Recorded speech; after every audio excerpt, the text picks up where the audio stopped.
Assalamualaikum students, welcome to chemistry with Muhammad Salman. In this video we will discuss stereochemistry. Stereochemistry basically is the three-dimensional properties and reactions of molecules.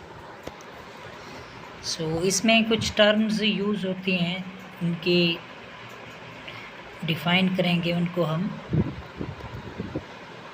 First is the stereoisomers. Stereoisomers basically compounds होते हैं with the same connectivity but different arrangement in space. And enantiomers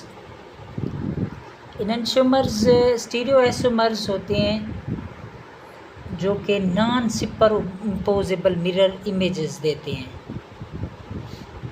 और इनमें positive और negative होता है optical rotation के लिहाज से. तो डायस्टीरियोमर्स की बात करें तो diastereomers that are not mirror images different compound with different physical properties. Next is the asymmetric center. Asymmetric center mean sp3 carbon with 4 different groups attached. Optical activity, the ability to rotate the plane polarized light. This is very important. Next is the chiral compound, a compound that is optically active. Next is achiral compound will not rotate the light. Polarimeters, device that measure the optical rotation of chiral compounds. Optical rotations होगी भी chiral compounds की, non chiral compounds तो optical rotation नहीं देंगे. Next is the chirality. Chirality जैसे हम किसी mirror के सामने हाथ या खुद खड़े हो जाएं तो हमारा राइट हैंड जो हमारा है वो मिरर में लेफ़्ट हैंड दिखाई देता है. तो दिस इज़ सुपर इम्पोजेबल है. Handedness, right hand gloves does not fit to the left hand and object is chiral if it mirror image is different from the original object. Achiral mean that can be superimposed or achiral, not chiral. जैसे हम chair को किसी mirror के सामने रख दें तो जैसे चेयर की शक्ल है वैसे ही उधर दिखाई देती है, एंगल और सारा कुछ वैसे ही दिखाई देता है. स्टीरियोआइसोमर्स, इनैंशियोमर्स की बात करें तो they are superimposable mirror images. जैसे हमारे पास ये मॉलिक्यूल दिया हुआ है तो इसमें देखें कि CH3 and CH2 ethyl group इस साइड पे है और अगर इसका मिरर इमेज देखें तो ये इस साइड पे हो जाता है, रोटेट कर जाता है. एंड ब्रोमीन और हाइड्रोजन ये भी इस साइड पे आ जाएंगे towards and away from the viewers जो हैं. अगर इसमें देखें तो 2 कार्बन जो हैं हमारे प्लेन में है, ये हमारा ये प्लेन में है और इधर इस साइड पे देखें तो ये वाला साइड प्लेन में है और ये अब इसकी क्या हो गई, super imposable mirror. Next is the chiral carbon atom. Chiral carbon atom, as we know that the carbon atom which is surrounded by 4 different groups, so its mirror image will be different compound mean enantiomer. जैसे हमारे पास ये है कि carbon है और एक group, दूसरा, तीसरा और चौथा, और इसका मिरर जो है, मिरर इमेज देखें तो ये वाली साइड इस साइड पे आ जाएगी, तो ये सुपर इम्पोजेबल मिरर है. Next is the stereo centre. A symmetric carbon atom is the most common example of chirality center. Chirality center belong to an even broader group called stereocenter. Stereocenter or stereogenic atom is any atom at which the interchange of two groups gives a stereoisomer. जो carbon हमारे पास जिसके ऊपर 4 different group लगे होते हैं उसको हम stereo centre कहते हैं, और उसके जो ग्रुप्स हैं उसको हम इंटरचेंज भी कर सकते हैं. Asymmetric carbons and the double bonded carbon atoms in cis trans isomer are the most common types of stereo centers.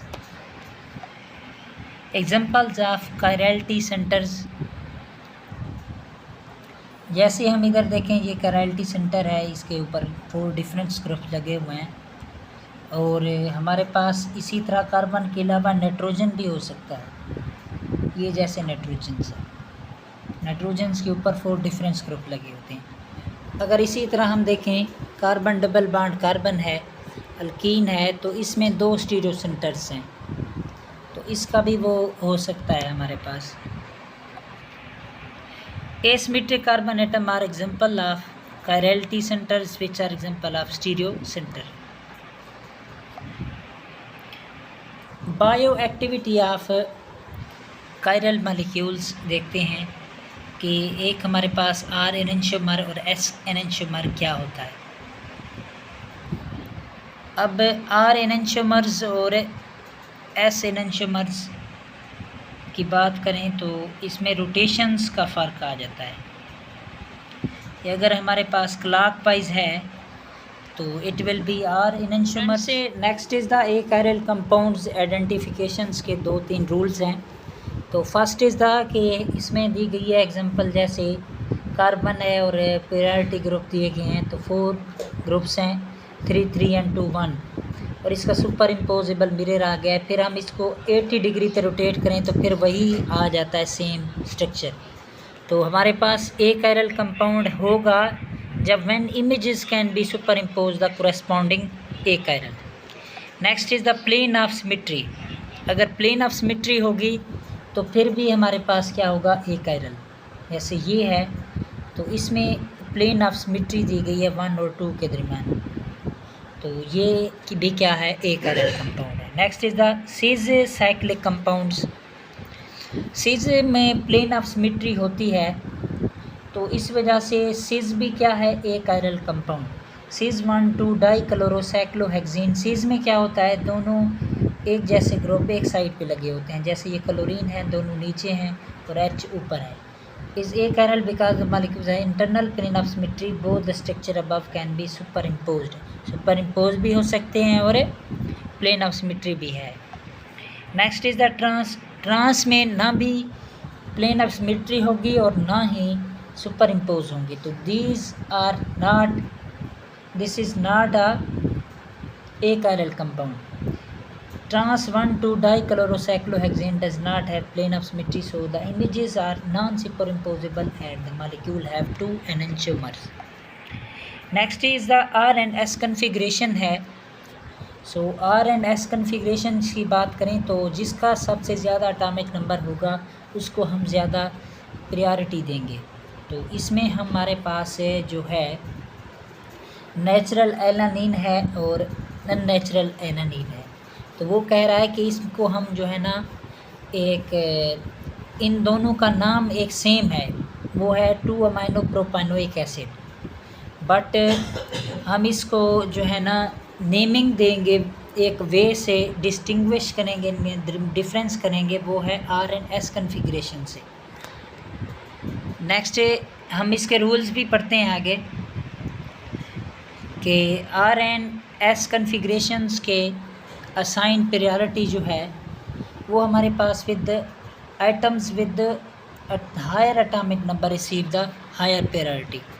जैसे हमारे पास आयोडीन है, आयोडीन का ज़्यादा है ब्रोमीन से, ब्रोमीन का ज़्यादा है क्लोरीन से, क्लोरीन का सल्फ़र से, सल्फ़र सा फ्लोरीन, फ्लोरीन का फिर ऑक्सीजन, नाइट्रोजन, कार्बन का 6 होता है, हाइड्रोजन का 1, नाइट्रोजन का 7, ऑक्सीजन का 8, फ्लोरीन का 9, सल्फ़र का 15 है, क्लोरीन का 17, ब्रोमीन का, आयोडीन जो भी है, जितना ज़्यादा हायर एटॉमिक नंबर होगा उतना ज़्यादा उसकी प्रायोरिटीज़ ज़्यादा होगी। जैसे हमारे पास नीचे दिया गया है डायग्राम में कि fluorine is at first number, second is the nitrogen, third is the carbon and fourth is the hydrogen. Atomic number की बुनियाद पे इनको दिया गया है। फ्लोरीन का 9 है, इसका 7, इसका 6 और एच का 1। नेक्स्ट हमारे पास है आर एंड एस कन्फिग्रेशंस। इसमें in case of ties mean जो कायरलिटी सेंटर है उससे इनडायरेक्टली अगर कोई अटैच है, जैसे हमारे पास CH2Br है, तो उसकी प्रायोरिटी कैसे होगी? तो उसकी प्रायोरिटी भी ऐसे ही होगी कि ब्रोमीन अगर अटैच है तो फिर क्या होगा, ज़्यादा है। अगर क्लोरीन 2 हैं तो फिर भी उससे कम है, फिर उससे ज़्यादा है क्या, ग्रेटर है टर्शरी कार्बन वाला। देन क्या है CH3 CH2Br। देन क्या है हमारे पास नॉर्मल चेन। तो RNS कन्फिग्रेशन मल्टीपल बॉन्ड्स आ जाएं, treat double and triple bond as if each were a bond to separate atom and could them twice and thrice respectively and break and duplicate and becomes क्या बन जाएगा, ये वाला अगर इसको हम ब्रेक करते हैं तो ये वाला बन जाता है, नाइट्रोजन एक इधर आ जाएगा। तो इसको हम करते हैं ट्रिपल बॉन्ड, तो हमारे पास ये 2 बॉन्ड ब्रेक होंगे तो 4 कार्बन आ जाएंगे।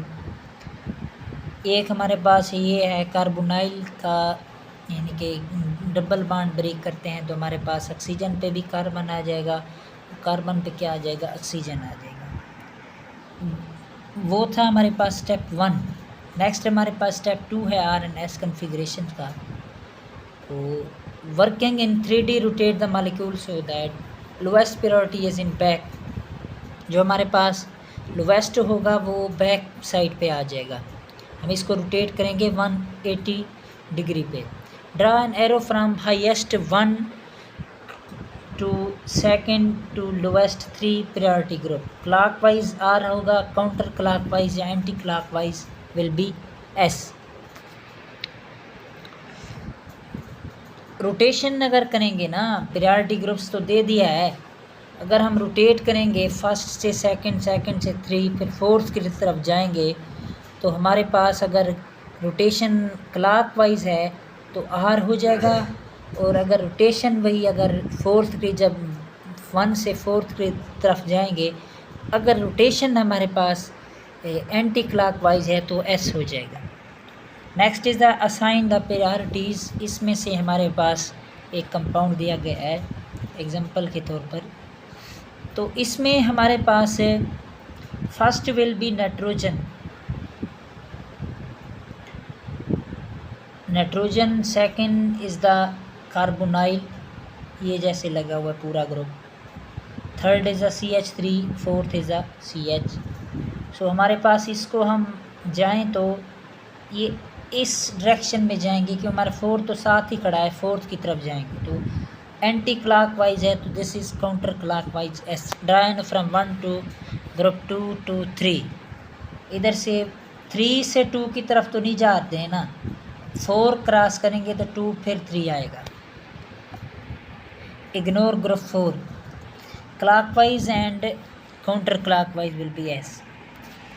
नेक्स्ट इज़ द एग्जांपल है हमारे पास कि अगर फोर्थ प्रायोरिटी ग्रुप्स पे सॉलिड वेज के साथ रिप्रेजेंट किया गया हो तो हम उसको रोटेट कर देंगे।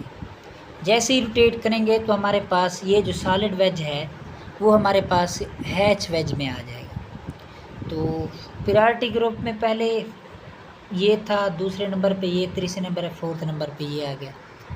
अब अगर इसको हम देखें तो ये ऐसे आएगा हमारे पास, दिस इज़ काउंटर क्लॉकवाइज। ये R कन्फिग्रेशन है इसकी, जो हमारे पास रिएक्टेंट ले लें। अगर इसको रोटेट करेंगे तो हमारे पास देखें ये रोटेट करेगा OS को, सॉलिड वेज आ जाएगा हमारे पास 1 से 1 से 2, फिर 2 से 3, फिर 4 की तरफ जाएंगे। तो दिस इज़ क्लॉकवाइज, तो ये हमारे पास क्या बन जाएगा, क्लॉकवाइज रोटेशन। ये हमने याद रखनी है कि अगर H सॉलिड वेज के साथ हो तो उसको H वेज के साथ करना पड़ेगा। When rotating to put the lowest priority group in the back, keep one group in place intact and rotate the 3 other। Example हमारे पास आगे देखते हैं कि ये वाली एग्जाम्पल है कि अगर 4 ग्रुप हों तो उसमें हमारे पास ये कहा जाए कि डबल बॉन्ड डालवा आ जाए, तो double bond will be consider first priority. Oxygen भी ना हो, नाइट्रोजन भी ना हो, तो डबल बॉन्ड हो तो हमारे पास ये प्रायोरिटी आएगी। तो 1 से 2 की तरफ जाएंगे तो ये हमारे पास काउंटर क्लॉकवाइज हो जाएगा, हमारे पास कॉन्फ़िगरेशन S हो जाएगी। Properties of enantiomers, so same boiling points, melting and density, same refractive index, RF and NMR spectroscopy, rotate the plane of polarized light in the same magnitude but in opposite direction, different interaction with the other chiral molecules, active site of enzyme is selective for a specific enantiomer, taste buds and sense receptor are also chiral, enantiomer may have different smells. Next is the very important topic, polarized light। Polarized light जो है, plane polarized is composed of waves that vibrates only one plane। तो polarized plane होगी तो हमारे पास waves जो है one plane में होंगी। जैसे हमारे पास एक लाइट सोर्स है, तो एक हमारे पास इंस्ट्रूमेंट रखा है, तो ये आगे जो है पोलराइज फिल्टर में एक ही डायरेक्शन में जा रही है, तो वन प्लेन में जा रही है, तो हम इसको पोलराइज्ड लाइट कहते हैं, plane polarised light. Optical activity जो हमारे पास है, कायरल कंपाउंड की होती है ऑप्टिकल एक्टिविटी, तो हम उनकी चेक करने के लिए हम एक मोनोक्रोमेटर फ़िल्टर होता है, इसमें पोलराइजिंग फ़िल्टर होता है, फिर सैंपल सेल होता है जिसमें कोई कंपाउंड रखा जाता है, analysing filter, then is the detector. enantiomer rotate the plane of polarized light in opposite direction but same number of degrees। आगे polarimeter is the instrument which is used to measure the plane polarized light। तो sodium lamp, monochromatic filter, फिर वही फिर polarising filter, sample cell, analysing filter, detector. अगर clockwise है तो this is dextro rotatory, अगर counter clockwise है तो दिस इज़ लीवो रोटेटरी। इसका जो हमारे पास है क्लॉकवाइज में डेक्स्ट्रो रोटेटरी और काउंटर क्लॉक में लीवो रोटेटरी। हम इसमें R एंड S कन्फिग्रेशन नहीं डिस्कस करेंगे। स्पेसिफिक रोटेशंस हमारे पास है जिसको हम अल्फ़ा से रिप्रेजेंट करते हैं, जो alpha observed over C multiplied by L। Observe rotation depend on the length of the cell L and concentrations in the C as well as the strength of optical activity, temperature and wavelength of light। So हमारे पास specific rotations is a concentration of observed rotations when alpha mean observed is the rotation observed in the polarimeter, C is the concentration in gram per milliliter and L is the length of the sample in decimeter। So problems है कि उसमें हमारे पास observe rotation दी गई है और L भी दिया गया है और C भी दिया गया है। कंसंट्रेशन इज़ द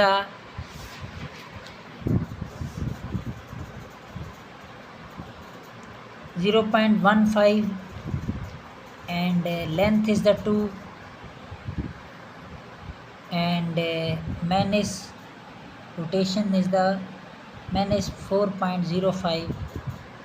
so क्योंकि लीवर रोटेटरी है तो इसमें हम माइनस लगाएंगे, हमारे पास ये आ जाएगा। Next is the biological discriminations, ये हम कल डिस्कस करेंगे। रेस मिक्सचर भी